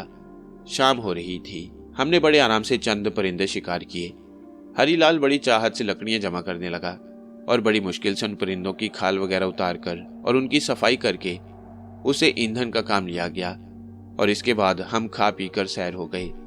हरीलाल ने तो बड़ी दिलचस्पी से गोश्त खाया, जबकि मेरा ख्याल था कि वो थोड़ी बहुत गड़बड़ करेगा, लेकिन वो तो मुझसे ज्यादा गोश्त का शौकीन निकला। गर्ज ये कि हमने रात गुजारने के लिए कहीं जंगल में एक दरख्त तलाश किया, एक ऐसा घना दरख्त जिस पर हम अपना ठिकाना बना सकें। और हमें एक ऐसा दरख्त मिल गया जिसकी शाखें चौड़ी चौड़ी और आपस में एक दूसरे से गुत्थी हुई थीं। यहाँ हमने अपना ठिकाना बनाया और ऊपर जाकर लेट गए। मुख्तलिफ जानवरों की मिली जुली आवाजों ने माहौल को काफी डरावना बना दिया। फिर ना जाने क्यों जानवरों की आवाजें आहिस्ता आहिस्ता मध्यम पड़ने लगी और एक पुरस्कार सन्नाटा चारों तरफ छा गया। पूरा जंगल मौत का खौफनाक रूप धार रहा था। हम नीम ख्वाबीदगी के आलम में लेटे रहे। पता नहीं हरीलाल को नींद आई थी या नहीं। जंगल के जानवरों की मध्यम मध्यम आवाजें अब भी गूंज रही थीं। कहीं दूर से शेरों के गरजने की आवाज सुनाई दी तो सारे जंगल को सांप सूंघ गया। माहौल में एकदम सन्नाटा छा गया, जिसकी वजह से हर चीज साए साए कर रही थी। अचानक ही हरीलाल की आवाज उभरी, शेरों की आवाजें आपने सुनी महाराज? हाँ, क्या ख्याल है, तलाश करें उन्हें? हरीलाल के लहजे में एक अजीब सी कैफियत थी। मैं हैरानी से आंखें फाड़ने लगा। फिर मैंने कहा, हरीलाल क्या तुम ये खतरा मोल ले लोगे? जीवन का सबसे बड़ा खतरा है महाराज, इससे बड़ा खतरा और क्या हो सकता है? फलसफी हो रहे हो तुम। फलसफा भी जीवन का एक हिस्सा है। हरीलाल तो गजब ढा रहा था। तो फिर क्या कहते हो? आए महाराज, देखते हैं। शेरों ने हमें आवाज दी है तो हम उनकी आवाज क्यों ना सुने। ना जाने क्यों मेरे अंदर भी एक उमंग सी पैदा हो गई और मैं हरीलाल के साथ नीचे उतर आया। शेरों की आवाजें अब भी आ रही थीं। हम उनकी आवाजों के ताक़ुब में चल पड़े। रास्ते में एक दरख्त के नीचे कई चतील और सांबड़ खड़े हुए थे। हमें देखते ही चौकड़ियां भरते हुए गायब हो गए। अभी हम मोहतात अंदाज में आगे बढ़ रहे थे कि अचानक ही एक इंसानी चीख बुलंद हुई और फिजा में हलचल मचाती हुई खत्म हो गई। हरीलाल ने मेरे कान में सरगोशी की, सुनिए आपने ये चीख महाराज? हाँ, वो यकीनन आदमखोर ने किसी इंसान का शिकार किया है। ये तो बड़ी खौफनाक बात है महाराज, हम उसका पीछा करेंगे, हरीलाल ने अजीब से लहजे में कहा और मैंने गर्दन हिला दी। तवील और हौलनाक तारीख जंगल से निकलना मुश्किल हो रहा था। इंसानी आवाज के खत्म होते ही हम पर एक अजीब सी हैबत तारी हो गई। फिर एक डरावनी और पुरस्कार आवाज अंधेरे जंगल में गूंजी। यूं लगा जैसे कुछ इंसान जानवरों की आवाजें निकाल रहे हों। ये आवाजें सुन रहे हो हरीलाल? हाँ महाराज, आप क्या कहते हैं इस बारे में? जंगलों से मुझे ज्यादा वाकफियत नहीं है हरीलाल। महाराज, ये जंगल के बासियों की आवाजें हैं। जंगल के बासी। मैं धर्म का हिंदू हूँ, भूत प्रेतों पर विश्वास रखता हूँ। ये यकीनन भूतों की आवाजें हैं। हरीलाल की बात ठीक भी हो सकती थी। अब तक मेरे साथ जो वाकयात पेश आए थे वो ऐसे ही थे कि मैं हरीलाल की बात पर यकीन कर सकता था। तकरीबन आधे घंटे तक हम आगे बढ़ते रहे। उस खौफनाक आवाज का ताक्कुब करने को दिल चाह रहा था, लेकिन उस आवाज के राज को जानने में हमें कोई कामयाबी हासिल नहीं हुई। बस यूं लग रहा था जैसे वो आवाज महज डराने के लिए इस जंगल पर मुसल्लत है। हम दोहरी कैफियत का शिकार हो गए। एक तरफ तो आदमखोर शेरों का मसला था, उनसे मुकाबला करना था, दूसरी तरफ ये आवाज। हरीलाल ने कहा, क्या सोच रहे हैं आप महाराज? हरीलाल, मैं इसी आवाज के बारे में सोच रहा हूँ। कोई धोखा भी हो सकता है महाराज। धोखा? हाँ। वो कैसे? बस महाराज, जंगलों की कहानी जंगलों में रहने वाले ही जानते हैं। हमें अपना काम करना चाहिए, ठीक है? और इसके बाद मैंने उस आवाज को अपने जहन से निकाल दिया और इस सख्त मुहिम पर आगे बढ़ता रहा। बेला खेवन के बारे में मेरी मालूमात तो बिल्कुल ही सिफर थी। जो 4 आदमी मेरे साथ आए थे और जो मेरी रहनुमाई करने वाले थे, जहन्नुम वासिल हो गई। अगर हरीलाल भी ना मिलता तो इस जंगल में तो मेरी जान ही निकल जाती। ड्राउना जंगल था और खत्म होने का नाम ही नहीं ले रहा था। खुदा जाने कितनी लंबी रात थी। वक्त गुजरता चला गया और खुदा खुदा करके हम इस जंगल से थोड़ी खुली जगह पर निकले तो सामने एक पेड़ और भयानक आवाज के साथ एक नदी ने रास्ता रोक लिया। हम नदी के किनारे किनारे चलते रहे। नदी का बहाव इस कदर तेज था कि अगर उसकी लहरों में हाथी भी खड़ा रहने की जुर्रत करता तो वो तिनके की तरह बह जाता। अचानक पिछली रातों का चांद नमूदार हुआ तो पूरा जंगल रोशनी में नहा गया। सुबह होने में बहुत ज्यादा देर नहीं थी। चांदनी और सुबह की रोशनी मिली जुली जंगल के माहौल पर असरअंदाज हो रही थी और जानवर आहिस्ता आहिस्ता जागते जा रहे थे। कभी कभी कुछ हैबतनाक चीखें हमारे सर पर से गुजर जाती। ये जानवरों की आवाजें ही थीं। हमारी निगाहें नदी पर भी पड़ रही थी और अचानक ही हमने नदी के तेज पानी में कुछ इंसानी लाशों को बहते हुए देखा और देखते ही देखते वो लाशें तेजी से आगे निकल गईं। इसके बाद एक गीदड़ बहता हुआ आया, लेकिन पानी की लहरों ने उसे किनारे पर पहुंचा दिया और वो निढाल सा होकर बिल्कुल हमारे सामने गिर पड़ा। लेकिन हमें उसे कोई दिलचस्पी नहीं थी। जंगल का भयानक हिस्सा अब अपना रूप बदल चुका था। फिर एक जर्द रंग का अजदहा लहरों में लिपटा हुआ नजर आया और पलक झपकते में तेज पानी की लहरों में जकड़ा आगे निकल गया। कुछ दूर चले तो धुआं उठता हुआ नजर आया और हरीलाल यूं बोल पड़ा, कोई गांव आ गया है महाराज। हाँ, चलो आगे देखते हैं। हमें तो गांव ही की तलाश है, मैंने कहा। थोड़ी दूर और चले तो हमें गांव के कच्चे पक्के मकानात नजर आने लगे। कुछ लोग नदी के किनारे खड़े आपस में बातें कर रहे थे। मैंने कहा, हम शिकारी हैं भाई और आदमखोर के ताक़ुब में पहाड़ों और जंगलों में मारे मारे फिर रहे हैं। जी महाराज, हम कश्ती लाते हैं, तुम वहीं खड़े हो जाओ। बहाव बहुत तेज है और नदी बहुत गहरी। आप आसानी से नदी पार नहीं कर सकोगे। देहातियों का लहजा बड़ा मोहब्बत भरा था। चुनाचे थोड़ी देर के बाद हमने देखा कि दूसरे किनारे पर कुछ देहाती एक कश्ती कांधों पर लादे आ रहे हैं। कश्ती ज्यादा बड़ी नहीं थी। 2 देहातियों ने उसे पानी में डाला और इसके बाद उसे उस किनारे की तरफ बहाने लगे। थोड़ी देर के बाद वो किनारे पर पहुंच गई और हमने कश्ती के जरिए नदी पार कर ली। गांव वाले आहिस्ता आहिस्ता किनारों पर जमा होते जा रहे थे। हम नीचे उतरे तो उन्होंने बड़ी खुशी से हमारा इस्तकबाल किया और फिर हमें लेकर चल पड़े। वो बातें भी करते जा रहे थे। उन्होंने बताया कि आदमखोर उनके 2 आदमी हजम कर चुका है। रात के वक्त एक बंदा करीब के गांव से आ रहा था कि आदमखोर ने उसे पकड़ लिया। हमारे आदमी उसकी तलाश में गए। वो लाश तलाश करके ही आएंगे। आप अगर चाहें महाराज तो आराम करें, हम आपको जगह बताई देते हैं। उन लोगों को यह अंदाजा हुआ था कि शायद हम शिकारी हैं और हो सकता है कि हम आदमखोरों से उन्हें निजात दिला दें। चुनाचे वो हमारी बड़ी आवभगत कर रहे थे और आखिरकार वो हमें एक ऐसे घर में ले गए जो खाली था। यहाँ उन्होंने जल्दी जल्दी चारपाइयों और बिस्तरों का इंतजाम किया और हम लेट गए। हरीलाल ने कहा, क्या कहते हैं हंसराज महाराज? मेरा ख्याल है कि रात भर जो हमने जंगल गर्दी की है उसके बाद नींद बड़े मजे की आएगी। ठीक है, फिर सोने की कोशिश की जाए। और इसके बाद हम बिस्तरों पर लेट गए।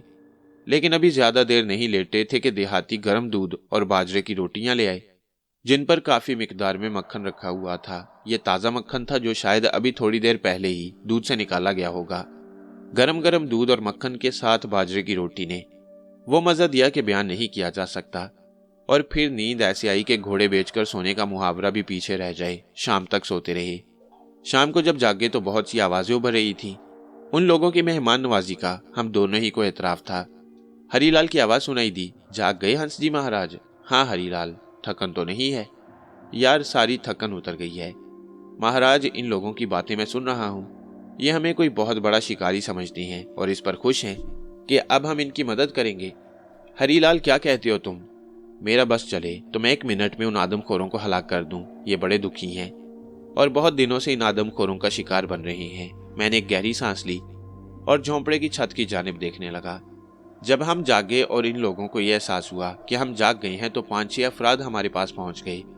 हमारी झोंपड़ी के बाहर मुंडे रखकर गोया मीटिंग के लिए जगह बना दी गई। उनमें से एक शख्स ने कहा, मेरा नाम सत्यालाल है महाराज, मैं गांव का मुखिया हूँ। हाँ सत्यालाल, हमारे लायक खिदमत बताओ। महाराज आपके पास बंदूकें हैं, जिससे पता चलता है कि आप शिकारी हैं। इन शेरों ने तो हमारा जीवन नष्ट कर डाला है। किसी को अपने जीवन का भरोसा ही नहीं रह गया। अभी थोड़ी देर पहले एक पहाड़ी के टीले के नीचे हमारे एक आदमी की आधी खाई हुई लाश पड़ी है।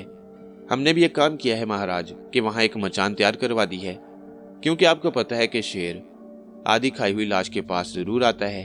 ठीक, मेरा ख्याल है हम मचान पर जाएंगे शाम के खाने के बाद महाराज, सत्यालाल ने कहा। और हम लोग मुंह हाथ वगैरह धोकर फारिग हो गए और हमारे सामने खाना लगवा दिया गया। सरसों का साग, मकई की रोटी, ऊपर से मक्खन। लेकिन उस वक्त हमें जरा मोहतात रहना था, क्योंकि इसके बाद हमारा काम ही दूसरा था। फिर इसके बाद हम मचान की तरफ चल पड़े। गांव के एक शख्स को रहनुमाई के लिए हमारे साथ कर दिया गया। सत्यालाल ने कहा, महाराज आप चिंता न करें, हम लोग भी ज्यादा दूर नहीं होंगे आपसे। ठीक है, मैंने जवाब दिया और हम दरख्त पर चढ़कर मचान पर जा बैठे। अंधेरा तेजी से फैलता जा रहा था। एक पेशावर शिकारी की हैसियत से मैंने अभी तक कुछ नहीं किया था। हम मचान पर बैठे रहे। अभी बहुत ज्यादा देर नहीं हुई थी कि हर तरफ अंधेरा फैल गया। मैं अंधेरे में आंखें फाड़ फाड़ कर देख रहा था। जरा सी आहट मेरे जिस्म में सनसनी पैदा कर देती। हर तरफ सन्नाटा था। फिर अचानक ही हमें धड़म धड़म की आवाजें सुनाई दी और हम बुरी तरह चौंक पड़े। ये कैसी आवाजें हैं? सांभर है महाराज। सांभर का एक गौल बेहद परेशान और घबराए हुए अंदाज में हमारे करीब से गुजरा और आगे बढ़ गया। जिस शख्स को शेर ने खाया था उसकी बची खुची लाश हमारे सामने गड्ढे में पड़ी हुई थी कि अचानक दूर से शेर की गरज सुनाई दी और कुछ देर के बाद हमने शेर को आते हुए देखा। वो दबे पांव इसी तरफ आ रहा था। शेर को देखकर हम सन्नाटे में आ गए। शेर आहिस्ता आहिस्ता करीब आता जा रहा था। मैंने और हरी ने बंदूकें सीधी कर ली। हम दोनों पूरी तरह तैयार थे। शेर आहिस्ता आहिस्ता आया और गड्ढे में उसने आधी खाई हुई लाश मुंह में दबाई और उसे उठाकर गड्ढे से बाहर निकल आया। उसी वक्त हरीलाल की सरगोशी गूंजी, देखें महाराज देखें। इसके साथ साथ ही मैंने और हरीलाल ने एक साथ फायर कर दिए। एक साथ 2 धमाके हुए और दोनों गोलियां शेर का पेट फाड़ती हुई निकल गईं। शेर ने लाश का आधा हिस्सा छोड़ा और जस्त मारकर मचान के नजदीक आया। वह दरख्त से टकराया और नीचे गिरा। अचानक ही यूं लगा जैसे नीचे गिरते ही उसका वजूद गायब हो गया हो। गांव का वो आदमी जो हमारे साथ था और जो सीतालाल का नुमाइंदा था, कपकपाती आवाज में बोला, माई बाप, ये भयानक जानवर ऐसा ही करता है। आपका निशाना चूक गया। नहीं, निशाना नहीं चूका। दोनों गोलियां इसके बदन के परखच्चे उड़ाती हुई निकल गई हैं। तुम यकीन से कह रहे हो हरीलाल? जी महाराज। हरीलाल का लहजा बड़ा संगीन सा था। तो फिर क्या कहते हो? आइए महाराज। हरीलाल इतने एतमाद भरे अंदाज में बोला कि मुझे शर्म आ गई। वो एक मामूली सा इंसान होते हुए किस कदर पुरएतमाद था। हम दोनों नीचे उतर गए और नीचे उतरकर जो पहली चीज हमें नजर आई वो खून था। यकीनन यह खून शेर के बदन से निकला था और उसके धब्बे आगे बढ़ते चले गए। खून के बड़े बड़े धब्बों ने हमारी रहनुमाई कर दी और हम घने जंगल की तरफ बढ़ने लगे। हमारा साथी जो इसी गांव का बाशिंदा था घबरा रहा था। उसने लरजती आवाज में कहा, महाराज वो पलट सकता है और फिर मैं आपको बता चुका हूं कि शेर एक नहीं 2 हैं। कोई बात नहीं, आ जाओ। नहीं महाराज, क्षमा चाहता हूँ। मेरे तो पाँव भी ठीक से नहीं उठ रहे। मैं वापस गाँव जा रहा हूँ। तेरी मर्जी, जैसे तू पसंद करे, मैंने कहा और वो वापसी के लिए मुड़ गया। मैंने देखा कि उसके कदम कांप रहे हैं। मेरा ख्याल था कि उसका इस तरह अकेले जाना मुनासिब नहीं, और मेरा ये ख्याल दुरुस्त ही साबित हुआ। हम लोग खून के धब्बों का ताकुब करते रहे और ये धब्बे आगे जाकर जंगल में दाखिल हो गए। हर तरफ कद्दे आदम झाड़ियों का राज था। हवा दरख्तों से सनसनाकर आगे बढ़ रही थी। बड़ी अजीबोगरीब आवाजें फिजा में बिखरी हुई थीं, यहाँ तक कि हम काफी देर तक शेर को तलाश करते रहे। हरीलाल कमाल का इंसान था। वो बिल्कुल नहीं डर रहा था, जबकि मुझे उससे इस बहादुरी की उम्मीद नहीं थी। हम सुबह तक जख्मी आदमखोर का ताकुब करते रहे और उसे तलाश करते रहे, लेकिन फिर रोशनी हो गई और फिर हरीलाल ने कहा, निकल गया, वापस चलिए महाराज। आखिरकार हम वापस पलट पड़े। काफी फासला तय किया, गांव से काफी फासले पर। हमने बहुत से लोगों को देखा और हरीलाल बोला, तो वही हुआ जो हमने सोचा था क्या? मैंने पूछा। आइए महाराज। हम आगे बढ़े और उन लोगों के करीब पहुंच गए। वहां पर उसी आदमी की लाश पड़ी हुई थी। शेर ने उसे चीर फाड़ कर रख दिया था। हम अफसोस करने लगे। सत्यालाल भी मौजूद था। मैंने उसे बताया कि इस शख्स को बहुत मना किया था कि तन्हा वो गांव वापस ना जाए, मगर नहीं माना। कुछ लोग रो रहे थे। आखिरकार उन्होंने लाश उठाई और गांव की तरफ चल पड़े। रात भर जागे थे गांव वाले। अभी तक हमारी तरफ से बददिल नहीं हुए थे। बल्कि सीतालाल ने कहा, महाराज, हम पता नहीं कितने दिनों से कोशिश कर रहे हैं और अभी तक कुछ भी नहीं बिगाड़ सके उस पापी का। पर महाराज, आप भी हिम्मत ना हारें। हमें आपका बड़ा सहारा हासिल है। ठीक है, हम लोग हिम्मत नहीं हारेंगे। सुबह का नाश्ता किया गया। कोई 1 या 1.5 घंटे हमने आराम किया कि हमारे जहन में ये बात मौजूद थी कि शेर काफी जख्मी हो गया है और कहीं ना कहीं हमारा उससे टकराव जरूरी है। नाश्ते वगैरह से फारिग होने के बाद हरीलाल तैयार हो गया और हम अपने मिशन पर रवाना हो गए। आदमखोर शेर के पंजों के निशानात दिखाई दिए। आगे पथरीली जमीन आ गई तो पंजों के निशान खत्म हो गए। थोड़ी दूर और चले तो खौफनाक जंगल आ गया, जो पहले जंगल से भी ज्यादा तारीक और डरावना था। जख्मी शेर इंतहाई खतरनाक और इंतहाई कुव्वत बर्दाश्त का मालिक होता है। वो हमारे लिए एक संगीन मसला बन चुका था। अंधेरे जंगल में आगे बढ़े तो बड़ा वहशियाना मंजर नजर आया। पूरा जंगल छोटी बड़ी झाड़ियों से भरा हुआ था और जगह जगह जंगली मुर्ग आपस में लड़ रहे थे। अचानक 10-12 भेड़ियों ने गार से निकलकर हम पर हमला किया तो हमने उन पर फायरिंग शुरू कर दी। धमाकों की हौलनाक आवाजों के साथ 2 भेड़िए तड़प कर ठंडे हो गए, बाकी गारों में जा छुपे और पूरे जंगल पर हैबतनाक सन्नाटा छा गया। इससे कम से कम एक बात का अंदाजा होता था, जिसकी निशानदेही हरीलाल ने की। महाराज, अगर आदमखोर शेर इस जंगल में मौजूद है तो दूसरे जानवर इस तरह आजादी से घूम फिर नहीं सकते। इसका एक ही मतलब है, वो ये कि जख्मी शेर इस जंगल में कम से कम नहीं। आपको शायद ये बात मालूम नहीं कि जंगल के बादशाह की मौजूदगी में चिड़िया तक खौफजदा रहती है। मैंने पुरख्याल अंदाज में गर्दन हिला दी। शेर शदीद जख्मी था, खुदा जाने किधर निकल गया। उसका ताकुब हमारे लिए बड़ा महंगा साबित हो रहा था। मैंने रास्ते में हरीलाल से सवाल कर डाला, हरीलाल, ये बेला खेवन ही का जंगल है ना? जी महाराज, इन इलाकों में इससे बड़ा खौफनाक जंगल और कोई नहीं। और फिर ये है भी जंगल दर जंगल। एक जंगल खत्म होता है तो दूसरा शुरू हो जाता है। यहाँ हम पहाड़ी पर चढ़कर दूसरी तरफ उतर गए। इस जंगल में काले रंग के सांप ही सांप थे। जमीन पर सांप, दरख्तों पर सांप। वैसे सांपों की ये सिफ्त भी हरीलाल ही ने मुझे बताई कि जब तक उन्हें छेड़ा ना जाए या पांव तले ना आ जाएं, वो वार नहीं करते। अलबत्ता उसने कहा, एक बात आपसे कहें हंसराज महाराज, हमारे मन में पहले भी ये बात थी कि हम इन इलाकों में आदमखोरों का पीछा कर रहे हैं। वो इलाके गलत हैं। पहले भी दरिंदे जिस तरह दंदनाते फिर रहे थे, इससे ये अंदाजा होता है कि शेर इस जंगल में नहीं है। और अब आप देख ही रहे हैं कि यहाँ सांप ही सांप है। सांपों में शेर का क्या काम? मेरी माने तो महाराज, इस जंगल से दिन छुपने से पहले ही निकल चलते हैं। हम दोनों तेज रफ्तारी से चल पड़े। बड़े बड़े भयानक मनाजिर निगाहों के सामने आए। थोड़ा फासला तय किया था, फिर हमने अजदहे जैसे मोटे स्याह नागों को देखा, जिन्होंने एक चीते को हलाक करके खाना शुरू किया हुआ था। हमें देखकर उन्होंने अपने 1-1 फुट चौड़े फन फैलाए और हमारी तरफ खौफनाक निगाहों से देखने लगे। उनकी लंबी जुबानें बाहर निकल रही थीं। मैंने बंदूक सीधी कर ली तो हरीलाल ने मुझे रोकते हुए कहा, मुआफी चाहता हूं महाराज, इन पर फायर ना करें, क्योंकि अगर शेर कहीं आसपास हुआ तो फायर की आवाज सुनकर पूरी तरह मुतवज्जा हो जाएगा। हरीलाल जिस कदर तजुर्बेकार साबित हो रहा था, अब मुझे इसका एतराफ करना पड़ रहा था। चुनाचे हम खामोशी से सांपों और अजदहों की बादशाहत की हदूद से बाहर निकल आए। सामने एक तालाब था। वहां नीचे और गौर से देखा तो तालाब के पानी में भी स्याह रंग के सांप फिर रहे थे। खुदा की पनाह, बड़ा खौफनाक और हैबतनाक जंगल था। दूर दूर तक कोई जानदार नजर ही नहीं आ रहा था सिवाय इन सांपों के। लग रहा था कि यह सांपों का जंगल है। अब हम जिस तरफ निकल आए थे वहां से अब सही मायनों में वापसी का तायुन भी नहीं कर सकते थे। मैंने हरीलाल से कहा, हरीलाल, अगर हम गांव वापस जाना चाहें तो क्या आसानी से उसी गांव वापस पहुंच सकते हैं? कुछ नहीं कहा जा सकता महाराज। वो देखिए, वो क्या है? उसने एक तरफ इशारा किया। एक पहाड़ी के दामन में हमें एक काला सा बड़ा धब्बा नजर आ रहा था। कुछ आगे बढ़कर देखा तो वो एक तारीक सुरंग महसूस हुई। उस सुरंग में भी बड़े बड़े सांप रेंग रहे थे। दूर ही से अंदाजा हो रहा था, नहीं महाराज, ये हमारे लिए नहीं है। और वहां से रुख को तब्दील कर लिया। आगे बढ़े, इधर उधर पहाड़ियां नजर आईं।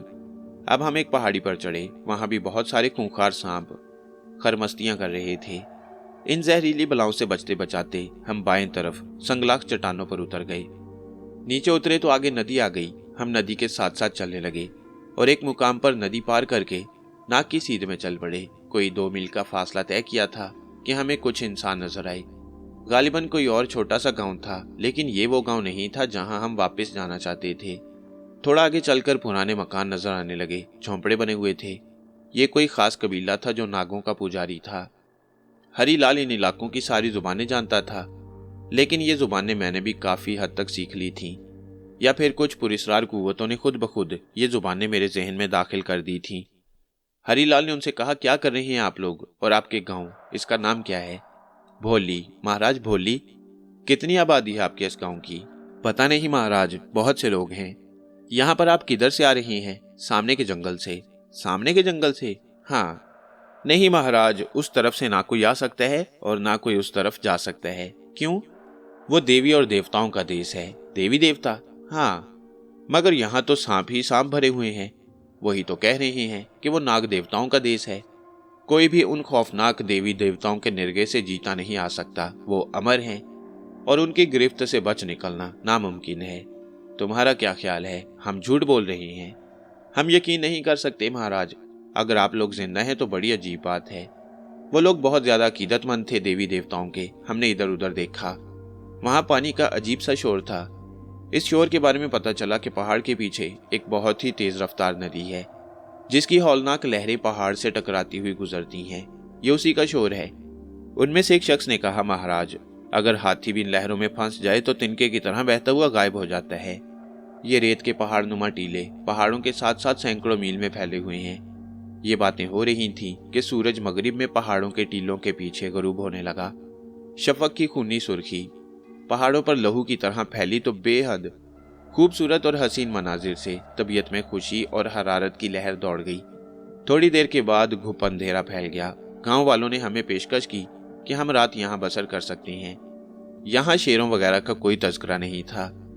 उन्होंने भी हस्बे इस्तात हमें खाने पीने की चीजें दी, जिनमें फल और दूध की बहुतात थी। रात वहीं बसर की। सुबह हम पहाड़ पर चढ़े और कुदरत के मनाजिर से लुत्फ अंदोज होते हुए दूसरी तरफ उतर गए।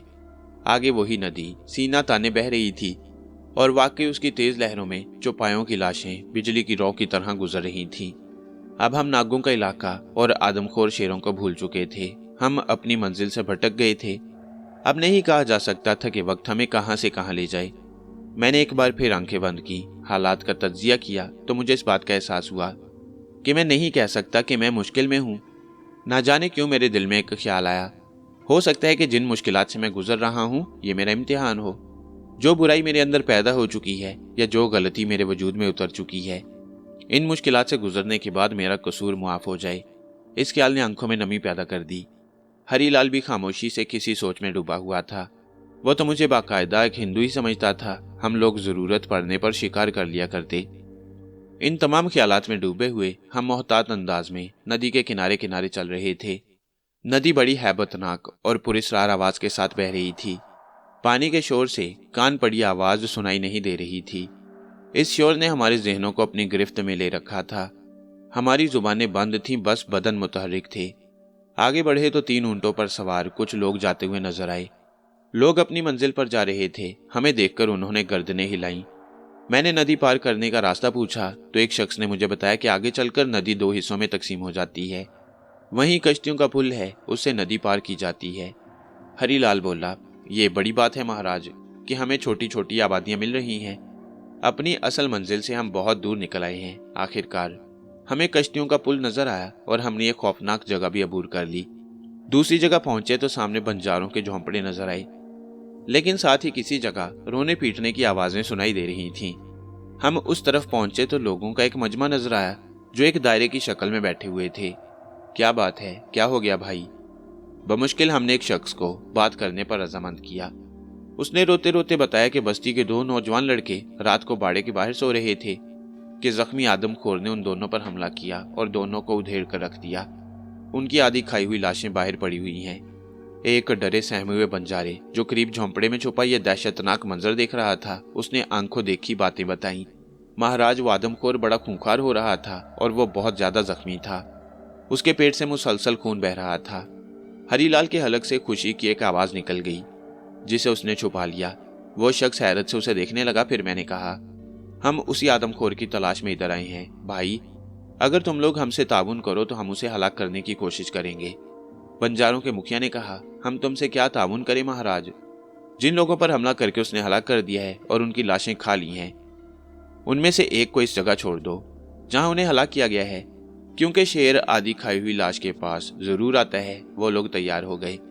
खास तौर पर मुखिया ने हर तरह के ताउन का वादा किया और एक बार फिर हम पुरुमीद हो गए। चुनाचे हमने लाश उस डेरे पर डलवाई जहां शेर ने उस पर हमला करके उनमें से दोनों को हलाक कर दिया था। लेकिन हमें एक लाश की जरूरत थी। हमने लाश की सामने एक दरख्त पर जगह बनाई और वहां बैठ गए। बंजारे अपने अपने झोंपड़ों में जा छुपे और दम साधे बैठे हुए थे। अब यह आम बात नहीं थी कि वह आसानी से शेर का इंतजार करते और सो जाते। सूरज गुरूब हुआ और पहली तारीखों का चांद नमूदार हो गया। दूर दूर का इलाका दूधिया रोशनी में नहा गया। हम दम साधे इंतजार करते रहे। हमारी बंदूकें तैयार थीं। अचानक ही गीदड़ों की आवाजें और मोरों की कूहू कूहू ने आसमान सर पर उठा लिया और फिर सारे माहौल को सांप सूंघ गया। एक धाड़ गूंजी और आदमखोर आता दिखाई दिया। हमारे असाब तन गए। शेर आता दिखाई दिया और हम उसे पहचानने की कोशिश कर रहे थे, लेकिन अब ऐसी शनासाई भी नहीं थी उससे कि हम उसको पहचान लेते। हम ये जानने की कोशिश कर रहे थे कि क्या ये वही शेर है जो हमारी गोलियों का शिकार हुआ। ये तो बहुत मुश्किल काम था कि हम उसे पहचान लेते। शेर आहिस्ता आहिस्ता जख्मी बंजारे की आधी लाश की तरफ बढ़ा और दुम हिलाकर चारों तरफ देखा, फिर फिजा को सूंघा। उसका पेट साफ नजर आ रहा था और हमें अंदाजा नहीं हो रहा था कि ये वही शेर है या कोई और। हालांकि गोलियों के दोहरे जख्म थे। अचानक ही मुझे एहसास हुआ कि वो कमबख्त दरिंदा नहीं बल्कि कोई और माफूकुल फितरत मखलूक है। 2 गोलियां खाने के बाद वो उसी सज धज के साथ जिंदा था। हम दम साधे हुए थे और उसकी हरकतों सकनात का जायजा ले रहे थे। अचानक ही किसी छठी हिस्स के तहत शेर ने लाशऊरी तौर पर दरख्तों की सिमत देखा। हमारी राइफलों से 2 शोले निकले। वो जमीन पर गिरा और पलक झपकते में उसने एक लंबी जकंद लगाई और हमारे दरख्तों के पास से गुजरता हुआ एक बार फिर हमारी निगाहों से गायब हो गया। खुदा की पनाह, मैंने दिल ही दिल में सोचा। अगर ये अल्फाज मेरे मुंह से निकल जाते तो यकीनी तौर पर हरीलाल चौंक उठता, लेकिन अब हमें जाया करने के लिए एक मौका भी नहीं था। अब इस वक्त खतरा मोल लिए बगैर कोई चाराकार नहीं था। चुनाचे हम दरख्त से नीचे उतर आए। इस बार हम पूरी जिम्मेदारी और हिम्मत के साथ शेर का ताकुब करते रहे। अभी थोड़ी दूर ही गए थे कि करीब ही किसी की जानलेवा चीखों से पहाड़ गूंज उठे। साथ ही शेर की गुर्राहट से पूरा इलाका लरस गया। हम तेजी से आवाज की सिमत बढ़े। अभी थोड़ी ही दूर गए थे कि बस्ती की तरफ से एक शख्स भागता हुआ इसी सिमत नजर आया। वह करीब पहुंचा और दूसरे ही लम्हे धड़ाम से गिरा और बेहोश हो गया। हरीलाल हैरान हो गया। उसने झुककर बेहोश शख्स को देखा, फिर उसे उठाकर कंधे पर डाला और थोड़े फासले पर पहुंचकर उसे जमीन पर लिटाकर होश में लाने की तदबीर करने लगा। मैं बंदूक लिए चारों तरफ का जायजा ले रहा था कि शेर कहीं आसपास हो और हम पर हमलावर हो तो मैं उस पर गोली चलाऊं। बड़ी जिम्मेदारी का काम था। उधर हरीलाल उस शख्स को होश में लाने की कोशिश कर रहा था। बड़ी मुश्किल से वो होश में आया। उसका रंग पीला पड़ चुका था और जुबान गुंग हो गई थी। बड़ी मुश्किल से उसने बताया कि उसका सामना अभी अभी आदमखोर से हुआ था और बड़ी मुश्किल से उससे जान बचाने में कामयाब हुआ है। वो शख्स इंतहाई खौफजदा था। महाराज, वो जख्मी है। वो खूंखार दरिंदा हो रहा है। वो जरूर वापस आएगा। तुम जाओ, भाग जाओ, कहाँ जाना है तुम्हें? भागूंगा नहीं महाराज, आपके साथ ही रहूंगा। जब तक वो पापी मर नहीं जाएगा मैं भी आपके साथ ही रहूंगा। उस शख्स पर एक दीवानगी सी तारी हो गई। हरीलाल ने मेरी तरफ देखा और फिर मुस्कुरा कर बोला, अब संभालें महाराज। हाँ, कोशिश करता हूँ। इतने चालाक और मक्कार आदमखोर की तलाश रात के अंधेरे में करना, खुद को उसकी खुराक बनने के अलावा और क्या हो सकता है। हमने शेर का पीछा करने का इरादा मुलतवी कर दिया और एक ऐसी जगह तलाश करने लगे जहां हम महफूज रह सकें। एक नाले के नजदीक एक ऊंची चट्टान नजर आई। हमने वहां रात गुजारने का फैसला कर लिया। मैं और हरीलाल थोड़ी देर के बाद ही नींद की आगोश में चले गए, जबकि हमारा नया साथी खौफ के मारे हमारे साथ ही बैठा रहा। अभी हमें सोए हुए थोड़ी देर ही हुई थी कि अचानक ही उसकी चीखों ने हड़बड़ाकर उठने पर मजबूर कर दिया। हरीलाल ने उस शख्स को देखा। उसकी हालत बुरी तरह खराब हो रही थी, पसीने में डूबा हुआ था। अब क्या हुआ? क्या मुसीबत नाजिल हो गई तुम पर? माई बाप, अभी अभी आदमखोर यहां से होकर गया है। वो नाले के दूसरे किनारे पर खड़ा हमें घूरता रहा और उसके बाद न जाने किस वक्त निकल गया। वो किनारे पर खड़ा तुम्हें घूर रहा था और तुम्हारी आवाज भी बंद थी। बस महाराज, हमारी आवाज निकल नहीं सकी। मैंने मुस्कुराकर हरीलाल को देखा और कहा, इसे कहते हैं नादान दोस्त, इसने तो हमें मरवा ही दिया था। इसका मतलब है कि आदमखोर अगर चाहता तो हमें आसानी से सोते में शिकार कर लेता। अब क्या करें माई बाप? जैसा कि ये कह रहा है, हमें उसका पीछा करना चाहिए, मैंने बेखौफी से कहा। हरीलाल तो मेरे साथ हर काम के लिए तैयार रहता था। हम खतरा मोल लेकर शेर के ताक्कुब में चल पड़े। अभी ज्यादा दूर नहीं गए थे कि शेर की खौफनाक गरज से फिजा लरज गई। अचानक आदमखोर घने जंगल से निकला और उसने हमें देख लिया। हम दोनों एकदम से चौकन्ने हो गए। दूर से ये अंदाजा हो रहा था कि शेर की निगाहों में इंतकाम की आग सुलग रही है और वो हम पर झपटने के लिए तैयार है। हमने एक लम्हा ज़ाय किए बगैर एक साथ फायर दाग दिए। लम्हा भर के लिए उसने अपना जिस्म तोला और जमीन पर गिर पड़ा। गोलियां उसके बदन में लगी थीं, मगर वाकई सख्त जान और दलेर जानवर हमने नहीं देखा था। मैं हैरान था कि यह शेर है या कोई छलावा। हमने दूसरा निशाना लिया, लेकिन फायर करने की नौबत नहीं आई। शेर एक बार फिर एक लंबी छलांग लगाकर घने जंगल में गायब हो गया। अजीब मूजी और जालिम से पाला पड़ा था। हम इन पहाड़ों और घने जंगल में थे। रोजाना लंबे लंबे सफर तय करने पड़ रहे थे। शेर को छोड़ना मेरे बस की बात नहीं थी। एक मर्तबा फिर हम तारीक जंगल में दाखिल हो गए। ये बात हम अच्छी तरह जानते थे कि जख्मी दरिंदा बहुत चौकन्ना और जालिम होता है। आसमान पर घटा छाई हुई थी और तारीक जंगल उस वक्त बिल्कुल तारीक पड़ा हुआ था। दरख्त भूतों की तरह नाच रहे थे। अचानक हमें फिर शेर की गुर्राहट सुनाई दी। मैं फौरन फायर के लिए तैयार हो गया, लेकिन गुर्राहट कुछ अजीब थी। थोड़ी देर तक हम इंतजार करते रहे। हल्की हल्की फुर फुर की आवाजें सुनाई दी और अंदाजा ये हुआ कि शायद दरिंदा दम तोड़ रहा है। और चंद लम्हात के बाद वो हमारी निगाहों के सामने आ गया। वो जमीन पर घसीट रहा था और शायद अब उसमें अपने कदमों पर चलने की हिम्मत नहीं थी। हमने 2 फायर और किए और उससे सख्त जान अय्यार आदमखोर की लाश हमारे सामने पड़ी हुई थी। हम उसके करीब पहुंचे और ये इत्मीनान कर लिया कि वो वाकई खत्म हो गया है, तो हमारी खुशियों का कोई ठिकाना न रहा। फिर इसके बाद इंतहाई लंबा सफर तय करके गांव वापसी हुई और शेर की हलाकत की खबर सुनकर गांव वाले इतने खुश हुए कि उन्होंने हमें कंधों पर उठा लिया। हमने वहां से वापसी की इजाजत मांगी, लेकिन गांव वालों ने कहा कि नहीं महाराज, आपने हम लोगों पर जितना बड़ा एहसान किया है, हम ऐसे तो आपको नहीं जाने देंगे। चुनाचे हमें वहीं रुकना पड़ा। गांव वाले वाकई शेर की मौत का बहुत बड़ा जश्न मना रहे थे। पहली बार गांव को देखने का मौका मिला। गांव की हसीन कन्याएं हमारी खूब खातर मदारत करने लगी। गांव वालों के अकायद कुछ अजीब से थे। समझ में नहीं आता था कि ये किसके पुजारी हैं। ऐसे ही सैर के लिए निकल गए थे। हरीलाल उस वक्त मेरे साथ नहीं था। मैं आगे बढ़ता रहा और फिर मुझे एक टूटी फूटी काले रंग की इमारत नजर आई। ना जाने क्यों मेरे कदम उस इमारत की जानिब उठ गए। मैं आगे बढ़ा। मंदिर नुमा इमारत थी, बहुत भद्दी।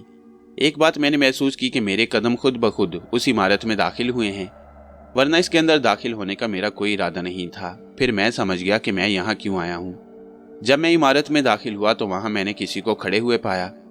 जब मेरी आंखें अंधेरे में देखने की आदी हुई तो मुझे अंदाजा हुआ कि वो कोई जिंदा वजूद नहीं है, बल्कि एक मुजस्मा है, काली का मुजस्मा। काली का भयानक चेहरा मेरी निगाहों के सामने था। उसकी आंखें खुली हुई थी और मुझे लग रहा था जैसे वो शरारत भरी नजरों से मुझे देख रही हो। और मेरा ख्याल बिल्कुल दुरुस्त निकला, वो मेरा वहम ना था। काली मुझे देख रही थी। उसके होंठ मुस्कुराए और फिर मध्यम लहजे में बोली, कहो। खूब सैरें हो रही हैं, शिकार हो रहे हैं, मजे आ रहे हैं, पूजा करा रही हो अपनी तुम? हाँ, क्यों, तुम्हें हैरत हुई है?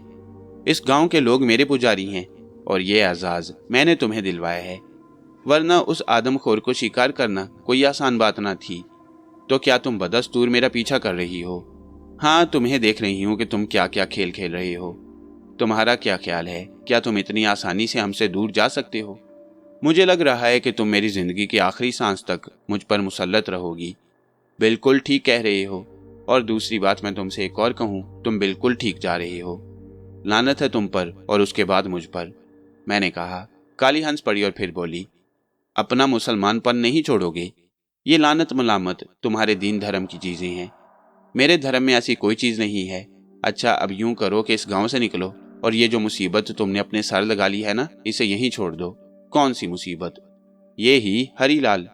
रात की तारीकी में तुम इसे बस्ती ही में छोड़कर मशरकी सिमत निकल जाओ और देखो, मैं तुम्हें एक बात कहूँ, इस वक्त तुम जो कुछ कर रहे हो, यहाँ तक तो ये इसलिए ठीक है कि मैं तुम्हारी हिफाजत कर रही हूँ, लेकिन आगे चलकर तुम्हें किसी न किसी जगह रूप गजनाली का सामना करना पड़ जाएगा। उस वक्त अगर तुमने अपनी मर्जी से कुछ करने की कोशिश की तो तुम्हें नुकसान भी हो सकता है, और जो कुछ तुम चाहते हो वो इतना आसान नहीं है। बस मुझे तुमसे यही अल्फाज कहने थे। मैंने गुस्सीली निगाहों से इधर उधर देखा। मैं सोच रहा था कि अगर मुझे कोई वजनी चीज मिल जाए तो इस मुजस्मे को चिकनाचूर कर दूं, लेकिन ऐसी कोई चीज नहीं मिली। काली का मुजस्मा पत्थर का मुजस्मा बना हुआ था। मैं उस छोटी सी मंदिर नुमा इमारत से बाहर निकल आया। मेरा बस नहीं चल रहा था कि खुदकुशी ही कर लूं। मैं तो सोच रहा था कि शायद मुझे मौका ही मिल गया है और अब मैं इन चक्करों से निकल जाऊंगा, लेकिन मेरी तकदीर के चक्कर अभी पूरे नहीं हुए थे। इसके बाद मैंने एक कोशिश की, वो ये कि हरीलाल को यहाँ छोड़कर यहाँ से दूर निकल जाऊं, और उसी रात तकरीबन मैंने वो गांव छोड़ दिया। हरीलाल सो रहा था, हालांकि वो एक अच्छा आदमी था और उसके तजुर्बे से मैंने काफी फायदा उठाया, लेकिन अब मैं हर चीज से तवज्जो हटा लेना चाहता था। गांव की किसी आबादी को छोड़कर मैं बेतकान आगे बढ़ता रहा। मेरे दिल में था कि मैं इतनी दूर निकल जाऊं कि मुझे कोई तलाश न कर सके, और हकीकत यह है कि वो रात का बकिया हिस्सा, दूसरा दिन, दूसरी रात और तीसरे दिन तक मैं रुके बगैर सफर करता रहा। जंगल बहुत भयानक था और जगह जगह मुझे खौफनाक वाकयात का सामना करना पड़ रहा था, लेकिन मेरे दिल में ना जाने क्यों एक अजीब सी लगन लगी हुई थी और मैं चला जा रहा था।